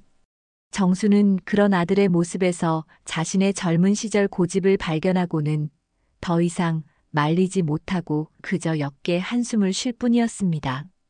그날부터 민건의 비밀스러운 추적이 시작되었습니다. 그는 대기업 과장으로서 쌓아온 자신의 모든 능력과 인맥을 총동원했습니다. 우선 김진태라는 이름과 과거 인쇄소 사업 기록을 토대로 인터넷과 기업 정보 사이트를 샅샅이 뒤졌습니다. 동명이인이 너무 많아 쉽지 않았지만 그는 포기하지 않았습니다. 그는 아버지의 기억을 토대로 김진태의 나이, 출신 지역 등의 정보를 조합해 용의자의 범위를 좁혀나갔습니다. 결정적인 단서는 의외의 곳에서 나왔습니다. 아버지가 보관하고 있던 낡은 서류 뭉치 속에서 김진태가 과거에 운영했던 작은 회사의 사업자 등록증 사본을 발견한 것입니다. 민건은 그 정보를 토대로 기업의 연역을 역추적했습니다. 김진태는 아버지의 인쇄소를 파산시킨 직후 그 자산을 헐값에 넘겨받아 태진태 실업이라는 작은 회사를 차렸습니다. 태진태. 아마도 자신의 이름 진태를 활용한 교묘한 이름이었을 겁니다. 태진태 실업은 몇 년 뒤 건설업에 뛰어들었고 승승장구하며 지금의 중견 건설사인 태진태 건설로 성장해 있었습니다. 그리고 그 회사의 회장 이름은 바로 김진태였습니다. 민건은 태진태 건설의 홈페이지에 들어가 회장 소개란을 클릭했습니다. 인자한 미소를 띤 김진태 회장의 사진 아래에는 정직과 신뢰를 바탕으로 성장한 자수성가형 기업인이라는 위선적인 소개 글이 적혀 있었습니다. 민건은 차가운 분노에 입술을 깨물었습니다. 이제 남은 것은 그를 만나는 것이었습니다. 민건은 무작정 회사로 쳐들어가는 대신 훨씬 더 영리한 방법을 택했습니다. 그는 자신의 회사 명함을 이용해 태진태 건설 회장 비서실에 정식으로 면담을 요청했습니다. 면담 요청 사유는 과거 인쇄소 사업 관련 논의라고 간결하게 적었죠. 아마도 김진태는 한민건이라는 이름과 그의 회사 직함을 보고 과거의 일이 잘 처리된 줄 알고 찾아온 하수인 정도로 생각했을지도 모릅니다. 며칠 뒤 비서실로부터 면담을 수락한다는 연락이 왔습니다. 약속 당일 민건은 서울의 번화가에 위치한 태진태 건설 본사 빌딩으로 향했습니다. 최고급 대리석과 유리로 장식된 로비를 지나 최고층에 위치한 회장실로 안내되었습니다. 거대하고 화려한 회장실은 한 사람의 인생을 짓밟고 세운 성공의 크기를 보여주는 듯했습니다. 어서 오게, 한 과장. 젊은 사람이 아주 유능해 보이는군. 고급 가죽 의자에 깊숙이 몸을 묻고 있던 김진태가 거만하고 인자한 미소를 지으며 민건을 맞았습니다. 그는 25년이라는 세월 동안 더욱 교활하고 능숙한 사업가의 얼굴을 하고 있었죠. 민건은 그가 권하는 소파에 앉는 대신 책상 앞에 똑바로 섰습니다. 그리고는 차분한 목소리로 입을 열었습니다. 김진태 회장님, 제 소개를 다시 하죠. 저는 한정수 씨의 아들 한민건입니다. 그 순간 김진태의 얼굴에서 미소가 사라졌습니다. 그의 눈이 가늘어지며 경계심으로 가득 찼습니다. 한정수, 그게 누군가? 나는 모르는 이름인데. 모르실 리가 없을 텐데요. 25년 전 동업자였던 사람의 이름을 그렇게 쉽게 잊으셨을 리가요. 무슨 말을 하는 건지 모르겠군. 옛날 일을 들춰서 돈이라도 뜯어내러 온 모양인데 사람 잘못 봤네. 당장 나가주게. 김진태의 목소리가 날카로워졌습니다. 하지만 민건은 흔들리지 않았습니다. 그는 품에서 작은 녹음기 하나를 꺼내 책상 위에 올려놓았습니다. 돈은 필요 없습니다. 다만 아버지께서 이걸 가지고 계시더군요. 민건이 버튼을 누르자 녹음기에서 지지직거리는 소리와 함께 25년 전의 목소리가 흘러나왔습니다. 형님, 제발 이것만은 아이 등록금입니다. 시끄러워, 이 새끼야. 당장 이각서에 도장 찍어. 안 그럼 내 놈 마누라랑 새끼부터 찾아갈 줄 알아. 그것은 과거 사채업자에게 협박을 당하던 아버지가 마지막 증거라도 남기기 위해 몰래 녹음해 두었던 파일이었습니다. 김진태의 얼굴이 하얗게 질렸습니다. 그는 자신의 성공이 얼마나 허술한 기반 위에 서 있었는지를 깨닫고 공포에 휩싸였습니다. 자네 뭘 원하는 건가? 돈, 얼마면 되겠나? 민건은 녹음기를 껐습니다. 그리고는 김진태의 눈을 똑바로 바라보며 아주 차갑고 분명한 목소리로 말했습니다. 다시 말씀드리지만 돈은 필요 없습니다. 제가 원하는 건 단 하나입니다. 당신이 지금 당장 저와 함께 저희 집으로 가서 제 아버지를 직접 뵙고 무릎을 꿇고 사죄하는 겁니다. 당신이 짓밟았던 25년의 세월에 대해 진심으로 용서를 구하십시오. 회장실 안에는 무거운 정적만이 흘렀습니다. 성공한 기업가 김진태는 25년 만에 나타난 과거의 망령 앞에서 모든 것을 잃을 위기에 처해 있었습니다. 태진태 건설 회장실의 무거운 침묵 속에서 김진태의 시간은 25년 전 과거에 붙들려 있었습니다. 그의 눈앞에 선 한민건은 더 이상 어수룩한 대기업 과장이 아니었습니다. 그는 아버지의 억울한 세월을 대신 짊어지고 온 역사의 심판관이었고 그의 손에 들린 낡은 녹음기는 모든 것을 끝낼 수 있는 칼날이었습니다. 김진태는 자신의 화려한 성공이 얼마나 취약한 거짓 위에 세워진 모래성이었는지를 절감했습니다. 이 젊은이가 언론에 이 사실을 터뜨리는 순간 그의 모든 것은 한 줌의 재로 변할 것이 분명했습니다. 알겠네. 가겠네. 결국 김진태가 먼저 항복을 선언했습니다. 그의 목소리는 자존심과 공포 사이에서 길을 잃고 미세하게 떨리고 있었어요. 그는 비서에게 모든 일정을 취소하라고 지시한 뒤 겉옷을 챙겨 들고 일어섰습니다.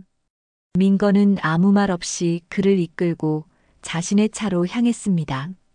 최고급 세단을 두고 아들의 낡은 국산 차에 오르는 동안 김진태의 얼굴에는 굴욕감이 스쳐 지나갔습니다. 민건의 아파트로 향하는 내내 차 안에는 숨막히는 침묵만이 흘렀습니다. 김진태는 흘러내리는 식은땀을 닦으며 힐끔힐끔 민건의 옆 얼굴을 훔쳐보았습니다. 민건의 표정에는 그 어떤 감정도 드러나지 않았습니다. 그 차갑고 단단한 무표정이 김진태에게는 그 어떤 분노의 표정보다 더 큰 공포로 다가왔습니다. 그는 지금 용서를 구하러 가는 것이 아니라 자신의 죄에 대한 판결을 받으러 가는 죄수와도 같았습니다. 아파트에 도착했을 때 한정수는 거실 창가에 서서 멍하니 바깥 풍경을 내다보고 있었습니다. 초인종 소리에 현관으로 나온 그는 아들 민건의 뒤에 서 있는 한 남자를 보고 그 자리에 얼어붙었습니다. 김진태. 자신의 인생을 송두리째 앗아간 배신자. 25년의 세월이 흘렀지만 그 얼굴만큼은 단 한순간도 잊은 적이 없었습니다. 정수의 눈에 순간적으로 걷잡을 수 없는 분노와 증오의 불길이 타올랐다가 이내 잿빛 같은 허무함으로 바뀌었습니다. 그는 아무 말도 하지 않았습니다. 그저 자신을 찾아온 이 기막힌 상황을 말없이 지켜볼 뿐이었죠. 아버지, 이 사람이 할 말이 있다고 합니다. 민건이 낮고 차분한 목소리로 말했습니다. 그 목소리는 김진태에게 내리는 명령과도 같았습니다. 김진태는 마른 침을 삼키고 정수의 앞으로 다가섰습니다. 그는 잠시 망설였습니다. 한때 자신의 발밑에 있던 사람에게 무릎을 꿇는다는 것은 그의 오만한 자존심이 허락하지 않는 마지막 저항이었습니다. 하지만 등 뒤에서 느껴지는 민건의 차가운 시선에 그는 결국 무너져 내렸습니다. 쿵. 김진태의 무릎이 거실 바닥에 닿는 둔탁한 소리가 울렸습니다. 그는 고개를 숙이고 떨리는 목소리로 입을 열었습니다. 형님, 접니다. 진태입니다. 제가 죽을 죄를 지었습니다. 그의 사과는 처음에는 어색하고 가식적으로 들렸습니다. 하지만 25년 만에 마주한 피해자의 얼굴 앞에서 그리고 그 아들의 서늘한 눈빛 앞에서 그의 목소리는 점차 진심 어린 공포와 회한으로 바뀌어 갔습니다. 제가 그때는 정말 귀신에 씬 것 같았습니다. 형님의 돈과 공장을 가로채면 행복해질 줄 알았습니다. 정말 죄송합니다. 제가 형님과 가족분들께 씻을 수 없는 상처를 드렸습니다. 용서해 주십시오, 형님.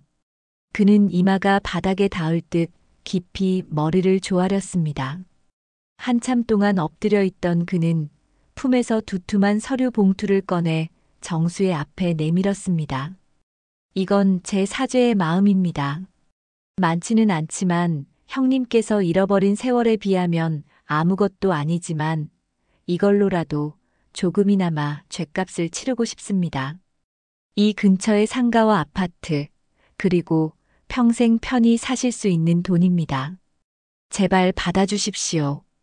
그것은 그가 할 수 있는 최선의, 그리고 가장 비굴한 방식의 거래 제안이었습니다. 돈으로 용서를 사고 과거를 지우려는 시도였죠. 하지만 정수의 반응은 그의 예상을 완전히 벗어났습니다. 정수는 김진태가 내민 봉투를 거들떠보지도 않았습니다. 그는 그저 조용히 자신의 곁에 서 있는 아들 민건의 얼굴을 한번 올려다볼 뿐이었습니다. 아들의 눈에는 흔들림 없는 믿음이 담겨 있었습니다. 그 눈빛에서 힘을 얻은 정수는 아주 조용하지만 단호한 목소리로 입을 열었습니다. 자네 돈은 필요 없네. 그 한마디에 김진태와 민건의 시선이 모두 정수에게로 향했습니다.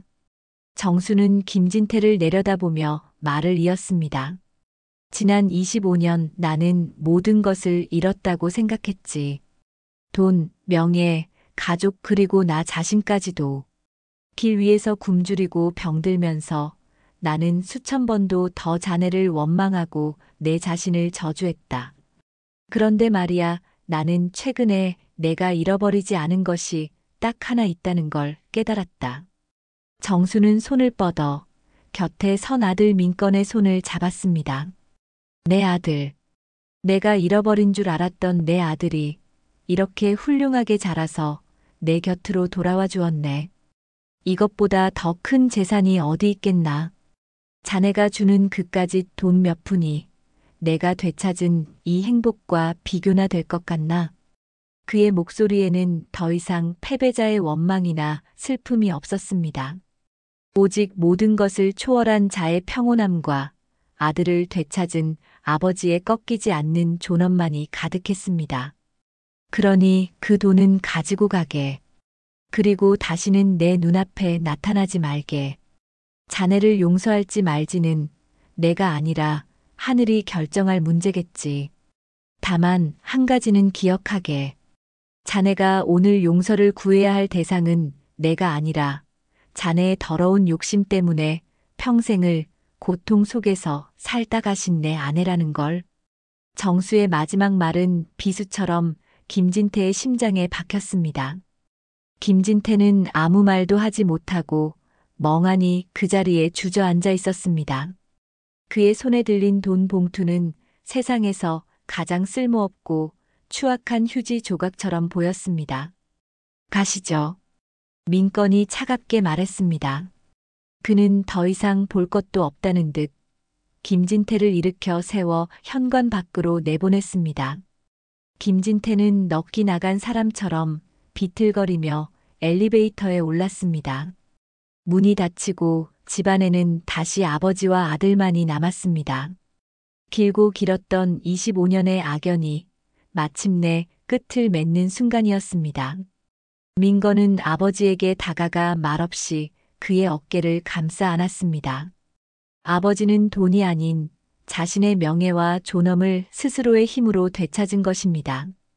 그 일이 있고 난 뒤 부자의 집에는 이전보다 훨씬 더 편안한 공기가 감돌았습니다. 과거라는 무거운 짐을 완전히 내려놓은 듯 정수의 얼굴에는 그늘이 걷히고 조금씩 생기가 돌기 시작했습니다. 그는 더 이상 소파에 죄인처럼 앉아있지 않았고 민건과 함께 농담을 주고받기도 했습니다. 그러던 어느 날 저녁 민건은 아버지에게 조심스럽게 말을 꺼냈습니다. 아버지, 우리 작은 가게 하나 시작해보는 거 어때요? 가게? 내가 뭘 할 줄 안다고. 국밥집이요. 민건의 말에 정수는 의아한 표정을 지었습니다. 우리의 첫 만남 장례식장에서였잖아요. 아버지는 그때 따뜻한 국밥 한 그릇이 드시고 싶다고 하셨고요. 어쩌면 그 국밥 한 그릇이 우리를 다시 만나게 해준 인연의 끈일지도 모른다는 생각이 들었어요. 우리가 그 따뜻함을 다른 사람들에게 나눠주는 건 어떨까요? 민건은 어머니가 남긴 통장을 보여주었습니다. 어머니께서 남겨주신 돈입니다. 이걸로 시작하는 거예요. 가게 이름은 은혜식당으로 하고요. 은혜식당. 그 이름을 듣는 순간 정수의 눈시울이 붉어졌습니다. 그것은 아내의 이름이자 자신들이 받은 과분한 은혜에 보답하라는 뜻으로 들렸습니다. 그는 잠자코 고개를 끄덕였습니다. 그날부터 부자의 새로운 프로젝트가 시작되었습니다. 민건은 회사를 다니며 틈틈이 상가 자리를 알아보았고, 정수는 자신의 기억과 미각을 총동원해 최고의 국밥 레시피를 개발하기 시작했습니다. 의외로 정수는 요리에 재능이 있었습니다. 그의 혀는 오랜 굶주림으로 인해 오히려 맛에 더욱 예민해져 있었고, 젊은 시절 어깨너머로 보았던 어머니의 손맛을 기가 막히게 재현해냈습니다. 몇 주 뒤 그들은 동네의 한적한 골목에 작고 허름한 가게를 계약했습니다. 민건은 인테리어 업자를 부르는 대신 직접 페인트를 사와 아버지와 함께 가게 벽을 칠했습니다. 서툴지만 정성스러운 손길로 가게는 조금씩 모습을 갖춰갔습니다. 소식을 들은 외삼촌과 이제는 모든 오해를 풀고 진심으로 사과한 이모 박 여사까지 찾아와 일손을 도왔습니다. 박 여사는 땀을 뻘뻘 흘리면서도 아이고 형부, 국물 맛이 기가 막히네. 이거 대박 나겠어. 라며 호들갑을 떨어 모두의 웃음을 자아냈습니다. 흩어졌던 가족은 은혜식당이라는 새로운 구심점을 중심으로 다시 하나가 되어가고 있었습니다. 그로부터 몇 달의 시간이 흐른 초겨울의 어느 날 저녁이었습니다. 은혜식당의 유리창 너머로 따뜻한 불빛이 새어나오고 있었습니다. 가게 안은 퇴근길에 들른 손님들로 북적였죠. 구수한 사골 국물 냄새와 사람들의 기분 좋은 웅성거림이 가게 안을 가득 채우고 있었습니다. 가게의 주방과 홀을 오가는 한정수의 움직임에는 이제 더 이상 과거에 주눅든 흔적을 찾아볼 수 없었습니다. 그는 깨끗한 조리복을 입고 이마에는 땀방울이 송골송골 맺힌 채 분주하게 움직였습니다. 그의 얼굴에는 자신의 일에 대한 자부심과 삶의 활력이 넘쳐 흘렀습니다. 여기 국물 좀 더 주시오. 손님의 부름에 정수는 큰 솥에서 뽀얀 국물을 듬뿍 퍼 담아 달려갔습니다. 많이 드세요. 국물은 얼마든지 더 드립니다. 그는 넉넉한 미소를 지으며 손님의 뚝배기를 채워주었습니다. 그러다 교복을 입은 한 학생이 돈이 모자란 듯 국밥 하나를 시켜 국물만 연신 마시고 있는 것을 발견했습니다.